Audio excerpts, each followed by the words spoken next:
Nursing students, अगर cell topic आज clear नहीं हुआ ना तो एनाटॉमी, फिजियोलॉजी, टिश्यू, ऑर्गन्स और डिसीजेस सब कुछ कंफ्यूजिंग ही लगेंगे।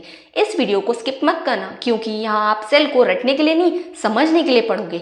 स्ट्रक्चर, ऑर्गेनल्स, फंक्शंस और सेल रिप्रोडक्शन सब कुछ diagram plus exam oriented explanation के साथ बिल्कुल जीरो लेवल से समझा दूंगी। ये video GNM plus BSc exams, viva और क्लिनिकल अंडरस्टैंडिंग के लिए high weightage plus must watch है। एंड तक देखो क्योंकि लास्ट तक आते आते आप खुद ही बोलोगे सेल अब बिल्कुल क्लियर है। तो सबसे पहले हम समझते हैं सेल होता क्या है। Cell is the basic and structural unit of and functional unit of life. मतलब हमारा बॉडी, ऑर्गन्स एंड टिश्यूज सब कुछ सेल से ही बना हुआ है। इसलिए सेल को समझना नर्सिंग स्टूडेंट्स के लिए बहुत ही इंपॉर्टेंट है। Then discovery of cell. Cell को सबसे पहले डिस्कवर किया था रॉबर्ट हुक ने इन 1665। उन्होंने कॉर्क का एक थिन स्लाइस माइक्रोस्कोप के नीचे देखा और छोटे छोटे बॉक्स जैसे स्ट्रक्चर्स देखे जिनको उन्होंने सेल नाम दे दिया। देन सेल थ्योरी दी थी शेल्डिन एंड श्वान ने और बाद में रुडोल्फ वर्चॉ ने मॉडिफाई किया। सेल थ्योरी के मेन पॉइंट्स याद रखिए। All living organisms are made up of cell. Cells is the basic unit and structure and function of life. New cells arise from pre-existing cells. ये points exam में directly पूछते हैं। Clear? Then 1674 में एंटन van लीeuwenhoek ने अपने improve microscope से living cells को पहली बार ऑब्जर्व किया। सेल्स को हम लाइफ की बेसिक यूनिट कहते हैं क्योंकि प्लांट्स, एनिमल्स और ह्यूमंस सभी सेल से ही बने होते हैं।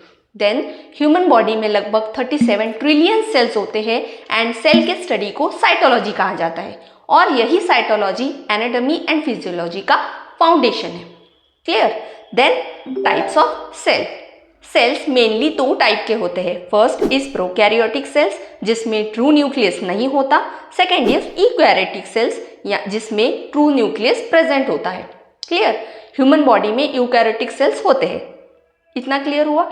Then structure. अब हम बात करते हैं सेल के स्ट्रक्चर की। एक टिपिकल ह्यूमन सेल में तीन मेन पार्ट्स होते हैं। First is cell membrane, second is cytoplasm and third is nucleus.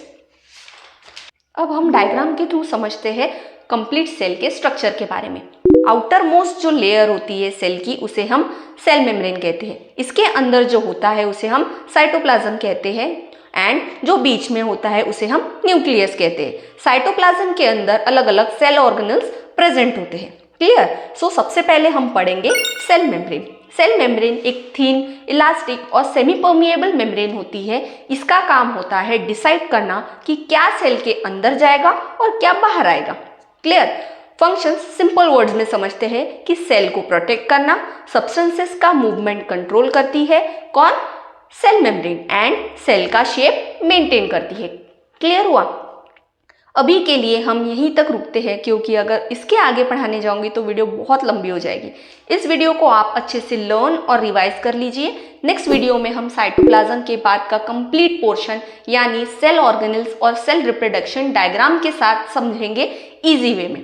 तब तक पढ़ते रहिए, रिवाइज करते रहिए, लाइक शेयर करिए अपने नर्सिंग स्टूडेंट्स के साथ एंड कमेंट में लिखो सेल पार्ट 2 क्योंकि strong cell concept is equals to strong anatomy base. Bye bye.